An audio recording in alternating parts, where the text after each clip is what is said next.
A massive shout out goes to Chris Voss for supporting today's video via Patreon.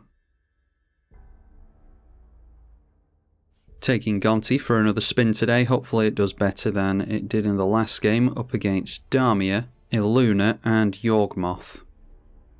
A grip full of lands and a read the bones. Yeah, not good enough. Okay, that's looking a lot better. We can go for Myriad Landscape Cracked on turn 2, assuming that the Sol Ring doesn't get blown up, so yeah, we'll keep that. Last in the turn order, and speaking of turn 1 Sol Rings, actually ours will be a turn 2, but it's a turn 1 Sol Ring from the Yawgmoth player. Alright, and into Overflowing Chalice as well, so kicked once, we'll tap for 1 mana. Then we see a Tricycle land from Illuna. Wow, really? And after that start, the Yawgmoth player has decided to scoop it up on us. Yeah. Felt as though they were too far behind, apparently. Seems as though there's a bit of salt coming from the other mono black player as well that just scooped. I don't know what the hell he's talking about here. Oh, I see. The Damia player removed the rocks with Force of Vigour. Right, so they had their rocks removed and scooped immediately. I see. Yeah, the Yawgmoth player did not like that. Yeah, our opponent's calling his deck cEDH based sheerly on the fact that he has Force of Vigour in his deck. I don't think you can really jump to that conclusion. I mean, maybe he is pub stomping. I don't think Damia is a cEDH commander either, so yeah, I think our opponent might be wrong on that one. The irony of this guy getting mad at the Damia player for playing a supposed cEDH deck, completely baseless accusation by the way, when he just got off to a 4 mana start by turn 2. Probably 5 mana if he drops another land. I mean, that's just... yeah, that's crazy to go around screaming at other people. This guy's just salty as all hell. I have a feeling we're going to be making another salty video today. And this guy's pretty pissed off. He's relentless. He just keeps going and going. I know how much all of you love to see people have little meltdowns here, so I'll drop a little shout out to all of you here. Anyway, let's actually try and get on with the game and we'll see what happens. Drop the Myriad Landscape intact. Alright, well, he's still here. I mean, if our opponent's going to stick around in the chat, he might as well have just carried on playing the game, surely. Well, it seems as though he's not going to stop, so just to save time, we'll carry on playing, and I'll put the chat over on the side here. We've got a bit more room to play with thanks to 1 player going down, so this is now a 3-player game. Well, here's a fun game we can play together. Why don't you keep a close eye on the chat throughout the course of the game, because I don't pay much attention to it from here. And then you can leave your favourite quote from the chat in this game in the comments section and we can have a little competition to see who can come up with the funniest one. Arcane Signet from Damia. And then we get into another land, so we'll drop the land and attempt this Sol Ring. But it looks like Illuna has something for us. That is Counterspell going on to the Sol Ring. Yeah, that hurts. Means that we just have to go for Myriad Landscape next turn instead.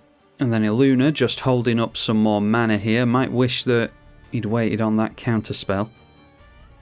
Yep, and Damia going for more fast mana in Mana Crypt.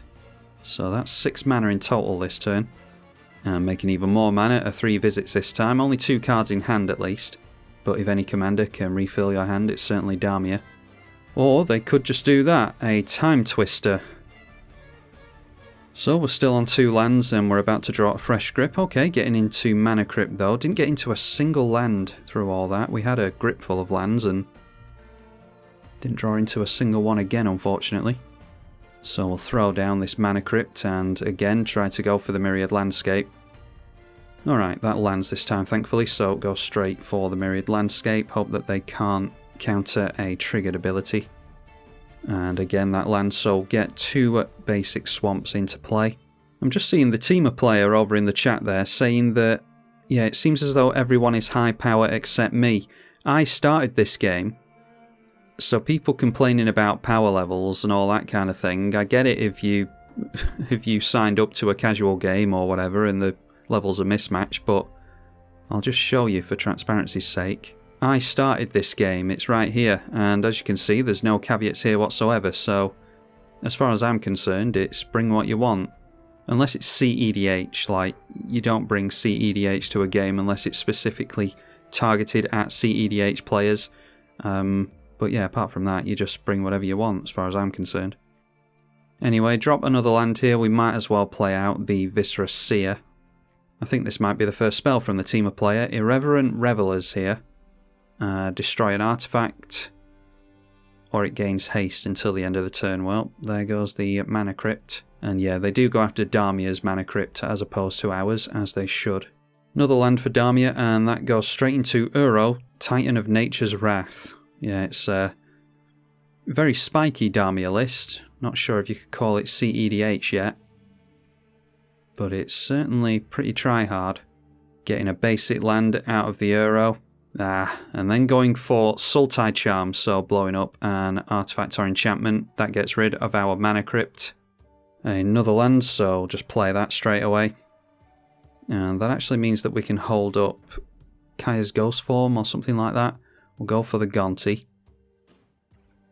And definitely going to point that at the Sultai player because, like I said, they are just steamrolling us at the moment.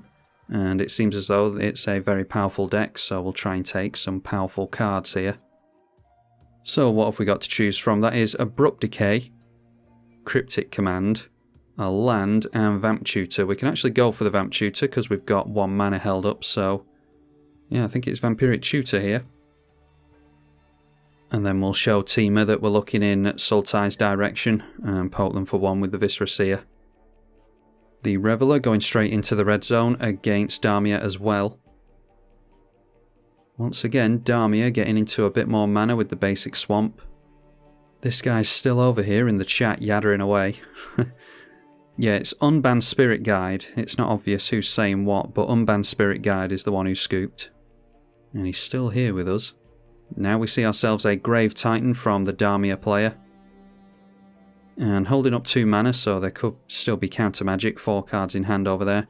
Let's attempt their Vampiric Tutor anyway. Okay, that lands, so I think we're going for Cabal Coffers here. Try and get ourselves a bunch of mana. So draw into the Cabal Coffers, of course, we'll throw that out straight away. Now we could go for Liliana here if Damia blocks with one of the zombie tokens, because then that will get rid of the Grave Titan and a zombie. And we'll have already lost a zombie in combat, so I'll swing in towards the Sultai player. Okay, but they just take the damage, unfortunately, so we will instead go for Panharmonicon.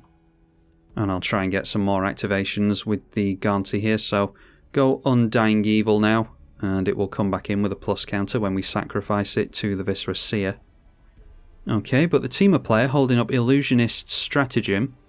Exile up to 2 creatures you control, return them under their owner's control. Right, so they're looking to blow up the Panharmonicon in response here, so maybe could have gone for Undying Evil before we drop the Panharmonicon. Although they could have responded to the Scry on the stack anyway, so yep, there goes the Panharmonicon. Still get the Undying onto Gonti, so we'll sacrifice it just to untap it here. And back comes the Gonti, pointing that at Damia again.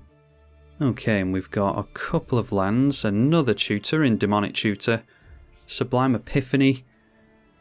I don't think I'm going to hold up 6 mana for Sublime Epiphany, so we'll go Demonic Tutor.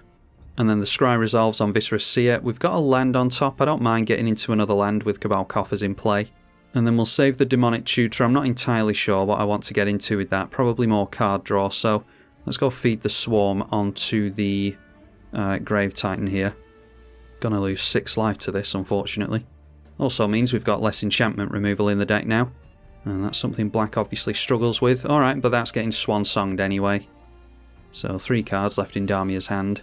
We will end the turn with Kaya's Ghost Form and try and keep our Gonti in play. But yeah, not everything going according to plan there, unfortunately. We are fast out of cards as well.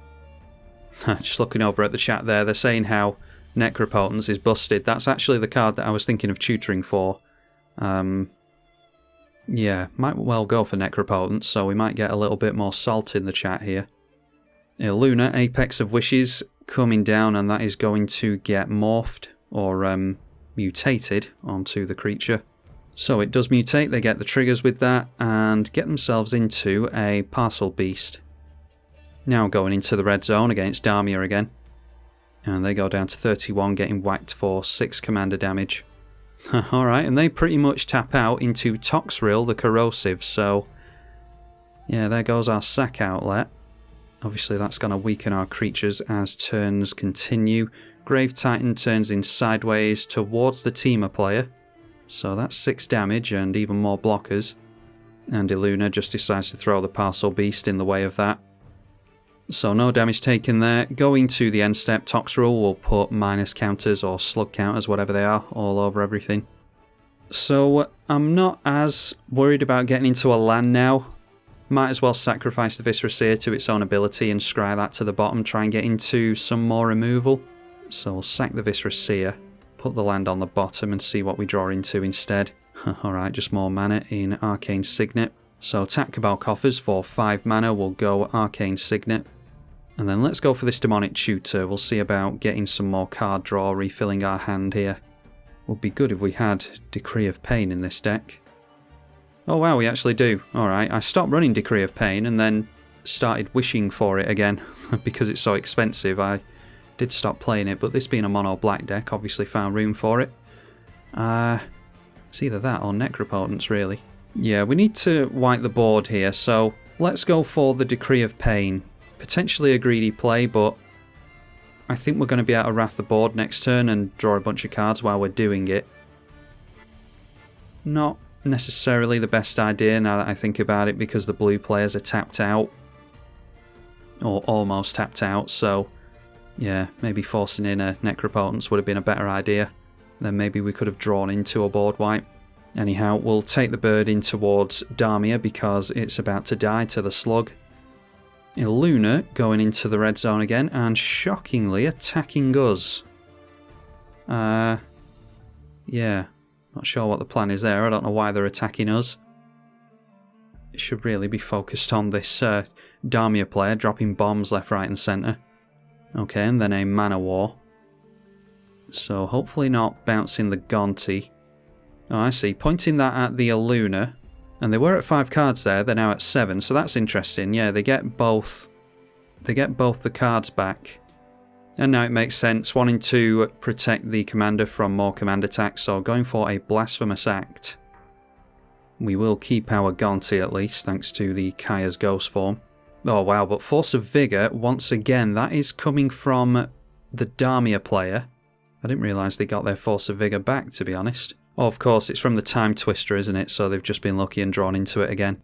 So getting rid of Kaya's Ghost form and the Arcane Signet from us means that the Gonti is going to leave play and not come back, unfortunately. One of the creatures that died in Gonti did have a slug token on it, so Toxrill will give our opponent some slugs here, or a slug. And there are the Irreverent Revelers again. So only one target for that, going after the Arcane Signet. Which means if the Sultai player wants to go for Damia here, he's going to have to tap out into it. Looks like he was doing it there, but now deciding against it. Yeah, that Blasphemous Act really hurt our plans with the Decree of Pain as well. Probably should have gone for Necropotence in hindsight there. So Damia retapping the mana and instead deciding to escape the Uro. So this will stay in play as a 6/6. Slug pokes me for 1. Wow, and it's removal galore here. A Maelstrom Pulse. Going on to the Irreverent Revelers. I mean, all the artifacts have gone now, so that seems like a bit of a waste of a Maelstrom Pulse, but hey, they go down to 1 card and 1 less piece of removal, it's fine with me. So, going to go for the Liliana here after the board wipe. Perfect time to drop a Planeswalker.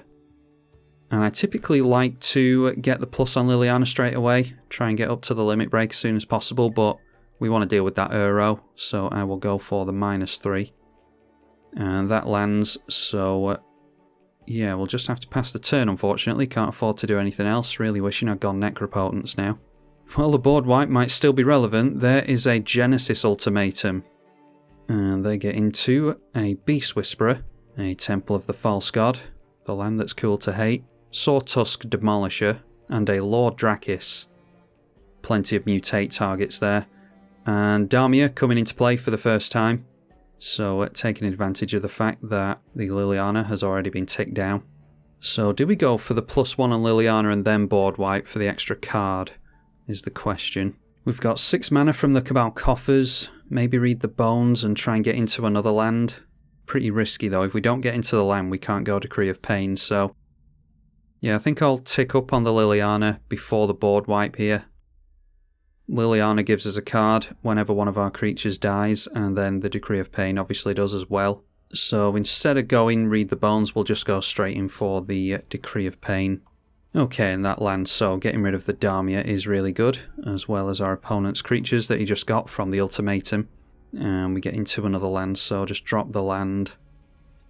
And we'll go for Read the Bones, make the best use of our mana. Speaking of mana, alright, there is extra Planar Lens and Gauntlet of Power, both of our mana doublers. Might not be the worst with all his dust in hand, so yeah, why don't we just keep both of these? With all the removal that's flying around this game, I think it's best to keep both of them in hand, to be honest. Fact or Fiction from Illuna, and there are lands, a Cloud Piercer, Pouncing Shore Shark, and a Glowstone Recluse. So it's 2 decent creatures, or a creature and 2 lands that our opponent has split the piles into. Okay, and the piles changed at the last second there, didn't quite see those. Illuna put Yawgmoth Coast, Cloud Piercer and Glowstone Recluse into the bin. So putting 2 cards in hand with that. Following it up with a Nature's Law, still 6 cards in hand. And just passing the turn with 5 mana held up, unfortunately. Well, the bombs just keep coming from this Damia player. There is Glenelendra Archmage now, which is going to be tricky for us. Managing to escape Uro again as well. Alright, the beginning of our turn, draw into one that I've just added to the deck, Author of Shadows. Gonti's had a lot of love in the past year or so, but unfortunately a lot of those cards aren't available on Magic Online for whatever reason, so this is one of the only ones I've been able to add. So we'll throw down the Gauntlet of Power here. I'm fully expecting this to be countered. Okay, surprisingly haven't countered it. So we'll plus on the Liliana and make a 3/3 zombie. And then we'll keep our hands full with a Night's Whisper that will draw us back up to 7. Okay, and with 1 mana floating, we've got the Phyrexian Reclamation there as well. Don't have any creatures to grab back, really. Yeah, it's only the Viscerous Seer that we've got in the bin. But it'll be useful with Gonti and some other creatures. So let's throw out the Phyrexian Reclamation. Yeah, still not baiting that counter magic, unfortunately. That comes down pretty quickly. So let's just throw out the cEDH here. I cannot block the Elenda anyway. So we'll just hold back a Death Toucher and get a tutor out of the deal. Have to sacrifice our zombie to that. We'll put Liliana on the sack first so that we can tutor and then draw into something. And we can't really go for any kind of non-creature spell here, unfortunately, so it just has to be some kind of big creature ultimately. Kakusho would be good with the Phyrexian Reclamation in play. Thieving Amalgam is pretty good as well. But I think we'll go for the Kakusho here. And then we draw a card. That is a Petrified Field, so we can get the Cabal Coffers back if it gets blown up. That's good. So let's just try and drop ourselves the Kakusho then, seeing as how we are playing around the Glenelendra Archmage. This will also help us block that thing against the Liliana. Oh, there's that counter spell again. Everyone being very, very liberal with all the control and removal and stuff. Even more removal. This is removal.game here. Reclamation Sage probably spells the end for our... Oh no, going after the Phyrexian Reclamation, surprisingly. Well, we're going to keep our mana at least. And there is Illuna, Apex of Wishes, being mutated onto the Rec Sage. And that sees come into play only an Auspicious Starix, unfortunately, but Auspicious Starix, one of the better mutate creatures. Following that up with a Frostlynx. When it enters the battlefield, tap a creature an opponent controls. Alright, it freezes it or puts it to sleep, whatever keyword you want to call it. So should probably tap the cEDH here so that Uro can go in and finish off Liliana. Oh, alright, but another surprising target. That is going on Uro. Yeah, not sure what the aim is there. Keeping the Liliana alive, potentially, though. Yeah, and Damia pointing that out to him. He's just saying in the chat here that he didn't want our opponent drawing with the Uro. Yeah, I think I'd rather get rid of the Liliana if I was my opponent. So into the red zone comes Glenalender's Archmage, and that is swinging in at the Liliana, of course. Oh good, my favourite. Vorinclex, Voice of Hunger. Yeah, sound the alarms for the fun police here. We are getting double mana from our lands at least, so even though they get frozen, we don't have to tap as many of them. Kenrith's transformation going on to the Illuna as well, so that deals with that commander. Yeah, we need to see the back of Vorinclex really. Alright, a Dredge the Mire, so we could grab the Toxrill from Damia and get another creature from Illuna. Let's go through to attacks first, because we might be able to get rid of that Vorinclex. Highly doubt that they're going to block with the Vorinclex, but you never know. Yeah, so we just get some points of damage through there. We will drop a Swamp, because it's better for the Cabal Coffers. Might as well tick up Liliana, because we're not doing anything else with her. And then we'll freeze down our Cabal Coffers for mana, so we've got 9 to play with here. Still baiting out counter magic from the Glenalender, so let's go Dredge the Mire. Yeah, and that gets them to do it. Oh, I forgot about the double mana from the Vorinclex though. So they've got another counter here, unfortunately. Yeah, did not think of that. My aim is here to go for Author of Shadows and grab the Blasphemous Act from the Temur player. But they can counter the Blasphemous Act now. So let's try and get some more counter magic out of their hand. We'll go for extra planar lens. If it lands, it does mean that we have to tap even fewer lands. So here comes extra planar lens. Only have to sacrifice the land when it enters. Yeah, and that enters. So we do get lots of mana, but unfortunately not going to be able to go for this Blasphemous Act, I don't think, thanks to that floating blue. So we'll go Author of Shadows anyway. Maybe we just don't go for the Blasphemous Act at this point. Yeah, a better idea would just be to hardcast the Toxrill, I think. And then we either get a really good board state with the Toxrill and remove our opponent's stuff, or we force our opponents to use their board wipes and keep cards out of their hand. So it does mean that we're tapping down more lands into the Vorinclex, unfortunately, but each one of these is tapping for 3 mana, so it's not as bad as it could be. Exiled our opponent's entire graveyards here with the Author, and now dropping the Toxrill, so we shall see what our opponents can do about that. Slug counter on everything at the end of the turn. So that gets rid of the Glenalender. Now the Temur player tapping a bunch of mana into another mutate creature. This time it is the Pouncing Shore Shark, which we saw before.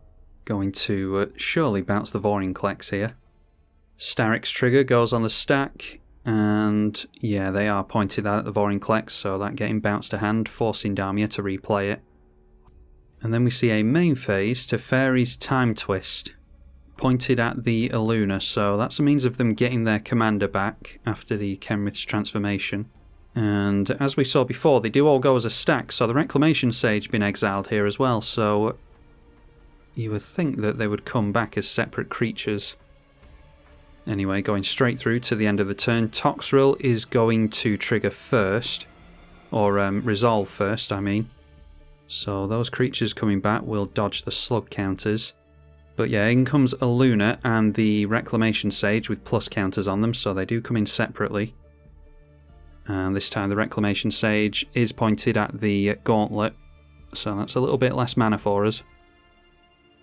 As well as an Anthem effect being removed from our creatures. Over to the Damia player now. Tapping a lot of mana might be getting the Vorinclex back into play. No, that is a Casualties of War, so getting rid of the Toxrill, Cabal Coffers, our Planeswalker, and the double mana in the lens, so yeah, really targeting us with that one. And this time it is Deserted Temple. Make great use of that with the Cabal Coffers. Oh my god, these games, even more removal. It's Pernicious Deed. And we just get into another land, unfortunately, so Maybe it's just Petrified Field here, and then we can go and grab the Cabal Coffers back at the end of Damia's turn. Still have 4 of our lands frozen, so can't even afford the Gonti thanks to the Fun Police Vorinclex. Wood Elves from Illuna. And then it's into the red zone with Illuna, and once again coming in at us. Yeah, not paying the Damia player a lot of respect here. I don't see how much of the things that we have in play are all that much of a threat, to be honest, but anyway, swinging in at us, so we go up to 11 commander damage with the Illuna. And there comes our friend Vorinclex again from Damia, deciding not to wrath the board just yet with the enchantment. So at the end of the turn, let's go for the Petrified Field, grab back our Cabal Coffers, even if we do only get 1 turn out of it. Oh, and actually, you don't have to spend mana on that. I thought that was 1 tap and sacrifice. Okay, so I just froze down a land for no reason. Anyway, get back the Cabal Coffers and draw into more double mana in Cryptghast. Forgot that was in here. So I'm thinking we're going to have to go for all this dust here and wipe this board yet again. It's going to happen anyway with the Pernicious Deed, so we might as well just get the ball rolling and try to get the game moving. It is turn 12 here, so let's turn everything in sideways towards the Damia player. Keeping my eyes firmly locked over there. They block the 2 middle creatures, so 6 damage going through, including the cEDH. And then we can throw out Cabal Coffers so that we don't have to freeze as many lands. And that makes us 8 mana, so that is enough to go for all his dust and leave 1 floating. No cards in Illuna's hands, so we know that it's getting through them. And it does get through the Sultai player as well, so alright, let's end the turn with Gonti, try and get something really good. Pointing that at Damia again, and once again we're seeing... yeah, I see what the salty guy... I forget his name now. But I see what he means about lots of cEDH style cards here, but... yeah, competitive cards does not a cEDH deck make, so... got Mana Drain, Mana Vault, and a Reanimate. I think we go for the Reanimate here. And we can either go for one of our opponent's big creatures or get back our Gonti, something like that. Oh look, aren't you surprised? More removal, a Flametongue Carvu going straight onto the Gonti. I don't think we will reanimate Gonti, I think we'll go for the Toxrill again or something like that. So let's put Gonti back in the command zone. Illuna back into play, mutated onto the Carvu. And gets a land and a Song of Creation out of that. Which is pretty lucky considering he's got no cards in hand. Sure he wouldn't want to accidentally discard 7 cards to that thing. Anyway, we're back round to Damia's turn now, and oh wow, that is one that you do not see enough of. Oubliette. So Oubliette going on to the Illuna, yet more removal. And then a Sensei's Divine in top. And then following that up with a Windfall. The Temur and Sultai player at 0 cards in hand, we're at 4, so everyone will draw 4 here. Not too worried about discarding this hand, but obviously don't like my opponents going up in cards. Alright, and they're not bad cards to clear off the top either, just 3 pieces of mana and supernatural stamina. Hopefully drawing to something better than that. Oof, and there is Oko, Thief of Crowns, so yeah, that's a really bad one to have to contend with. I'm wondering if maybe we reanimate the author and then cast the Casualties of War here so that we can get rid of Oko and some other problem permanents. Yeah, maybe. I think we've got the mana for it. Draw into Droga Necromancer. So yeah, I think we'll go for that plan. Let's reanimate the Author of Shadows, making some use out of this game. Exile our opponent's graveyards again, and then let's take the Casualties of War. So have to decide what we're taking here. We'll destroy everything apart from a creature. We don't want to destroy the only creature in play because it's ours. Try to blow up the Sensei's top, although they probably just draw in response. Get rid of the card draw enchantment. And then we'll force our opponent to use the Tech Edge. I think they're going to use it on Cabal Coffers anyway. And obviously Oko is the only Planeswalker in play, so we'll target that. Yeah, so they do go for the Tech Edge in response and blow up our Cabal Coffers. And the Sensei's top is put on top of the library as well. Do manage to get rid of the Oko though, and we did get rid of the Tectonic Edge one way or another. So there we are, we'll leave it at that and see if any of us can actually land a board state sometime this century. Coiling Oracle from Illuna. Followed by more removal in a Gem Razor. That will get rid of the Oubliette. So it gives them back their commander. Does come back in tapped with the Oubliette though. Oubliette, a criminally underplayed and underrated card. Wow, and more bombs here. The Inferno Titan this time. And that acts as yet more removal, and that is 3 damage onto our Author of Shadows.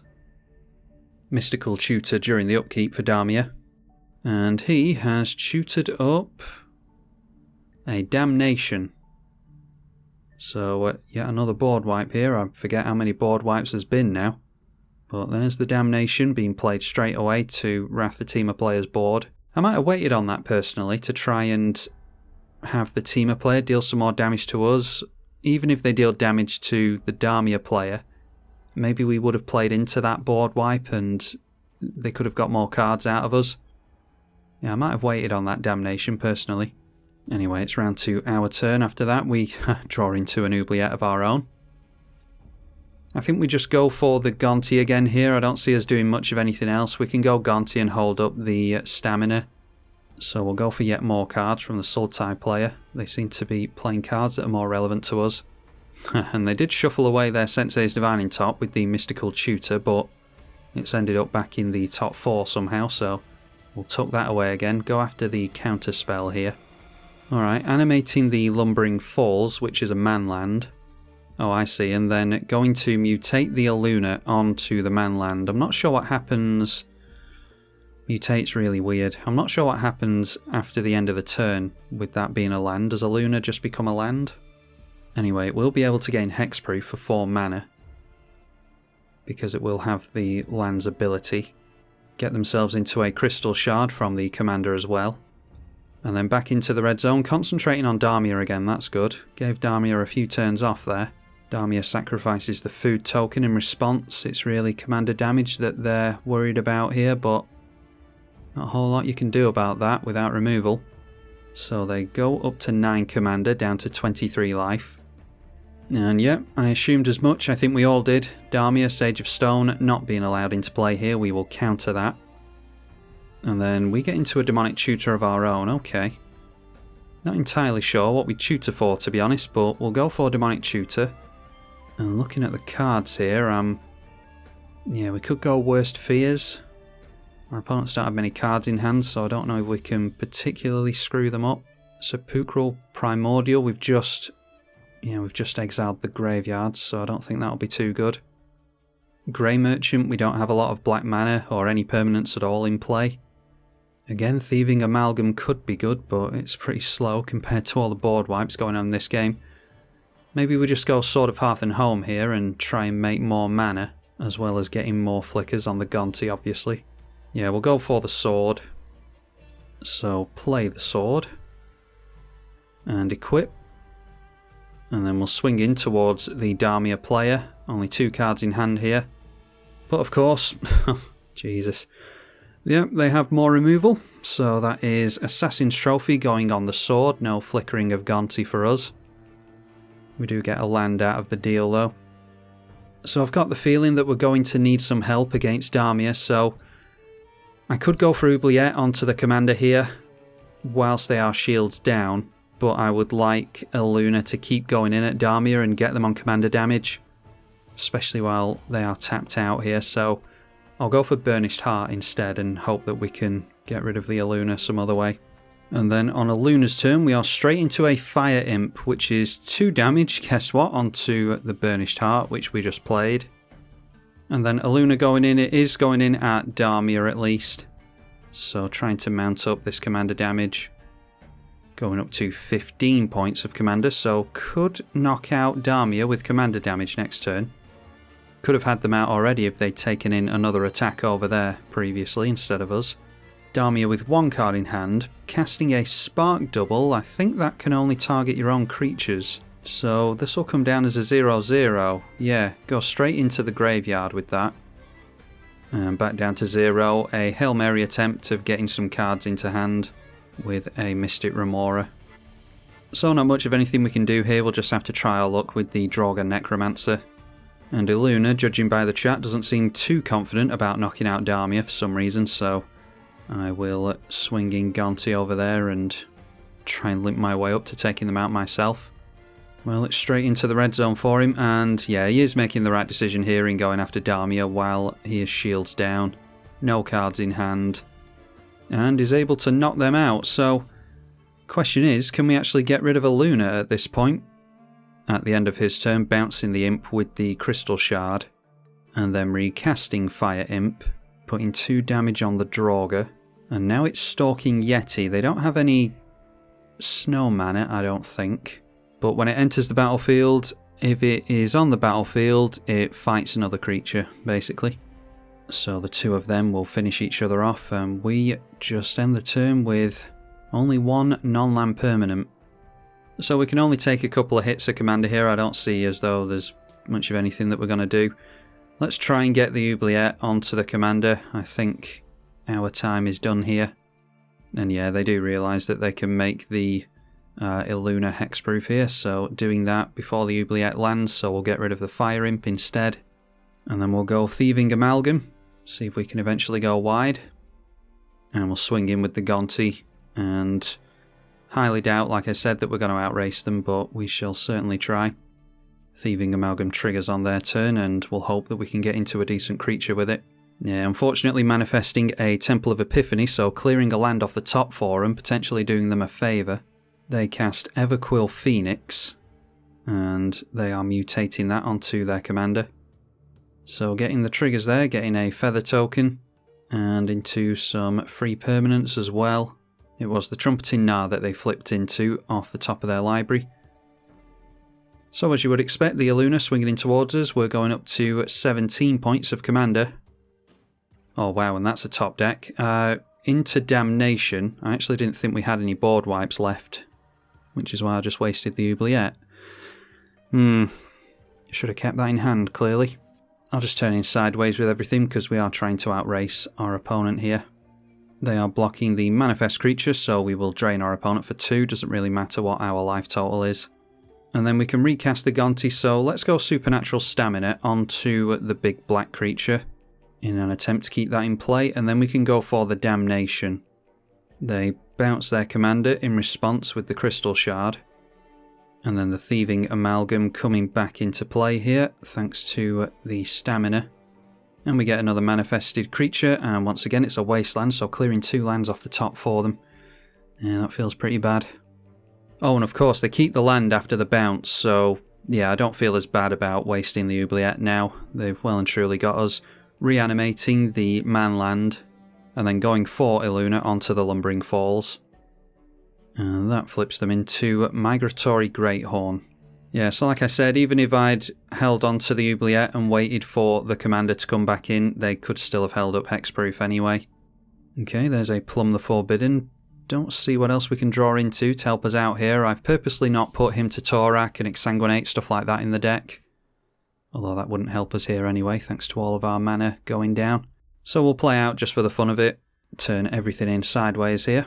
Lose our manifest creature to block, so that's actually 1 less card to draw into with Plumb the Forbidden, so yeah, maybe shouldn't have swung in with that. Getting our opponent down to 12 from the mid-30s though, so that's not terrible. Let's go Plumb the Forbidden, we can sacrifice this creature and draw a couple of cards. Ha, and there's the Necropotence, and another card draw spell. A little bit too late for these, unfortunately. I wonder if the game would have been different if we'd drawn Necropotence way back when. Turn 19 here. Throw out the Fell Stinger. See what cards we draw into. You can sacrifice it to its own ability. Alright, well there's some more card drawing, Mind Stone. So sacrifice and draw another card for the fun of it. And it's Urborg, will do nothing for us. Let's play that. We can empty our hand here at least. We'll throw Feign Death onto our opponent's commander. And then end the turn with Necropotence. And our opponent's not going to let us go out on our own terms. I was going to pay 11 life into the Necropotence. They had a counter spell anyway, so even if we got into some kind of answer, which, like I said, I don't know what answer we could have got into, they would have had a counter spell for it regardless. So we'll pass it over to our opponent and let them go straight into the red zone here. That was a hell of a game. And yeah, hell of a lot of salt being thrown back and forth there. I kept a slight eye on the chat there, but I was trying to concentrate on commentary and on the game itself. So hopefully you all got some amusement out of that. And it's a good game to both of my opponents here. If you did enjoy it, then be sure to leave it a thumbs up and let me know what you think of all this in the comments section. I'm tribalkai on the EDH channel. Thank you for watching.